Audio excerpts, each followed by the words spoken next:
Middle east में Israel और Hezbollah के बीच जंग तेज होती जा रही है। वहीं फिलिस्तीन का कट्टरपंथी संगठन हमास लगातार इजराइल को निशाना बना रहा है। हुती भी इजराइल को टक्कर दे रहे हैं। वहीं ईरान और इजराइल के बीच तनाव बढ़ता जा रहा है। भारत में भी इस जंग को लेकर आवाजें उठती रही हैं। दिल्ली में हुए एक आयोजन में जमीयत उलेमा ए हिंद के अध्यक्ष मौलाना अरशद मदनी ने फिलिस्तीन के समर्थन में क्या कहा, सुनिए। फलस्तीन आजाद मुल्क है, हकीकत ये है।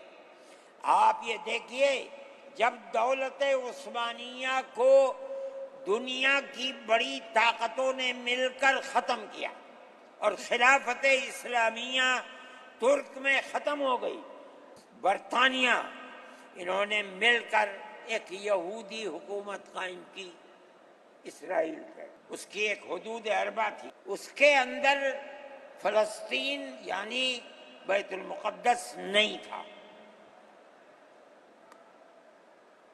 जब बड़ा इसराइल हो गया, अमेरिका उसका सरपरस्त बन गया। अब इसराइल ने आगे बढ़कर फलस्तीन के अंदर अपने पैर जमाए और बैतुल मुक़द्दस को लेना चाहा। नतीजा ये हुआ कि जंग हुई उर्दून के अंदर और बैतुल मुक़द्दस पर भी कब्जा किया और इसके साथ साथ फलस्तीनियों को गुलाम बनाया।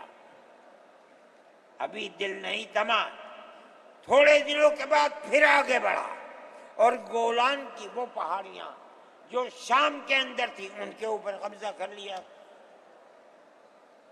जिस दिन पहला हमला बोला फलस्तीनियों ने, हमारे मुल्क के प्राइम मिनिस्टर ने यह कहा कि ये दहशतगर्द हैं।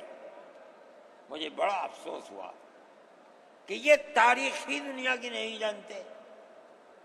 ऐसा लगता है जैसे ही इन्होंने दुनिया को देखा ही नहीं। मैंने ऐलान दिया, मैंने ये कहा कि जो ये कहते हैं कि ये दहशतगर्द हैं, अगर ये दहशतगर्द हैं और गुलामी की जंजीरों को तोड़ना ये दहशतगर्दी है, गांधी जी भी दहशतगर्द थे, नेहरू भी दहशतगर्द थे, हमारे अकाबिर भी दहशतगर्द थे। ये ऐसी बात है जिसकी कोई तावील नहीं हो सकती। अल्लाह का फजल है, उसके बाद से आज तक कभी ये नहीं कहा गया कि दहशतगर्द है।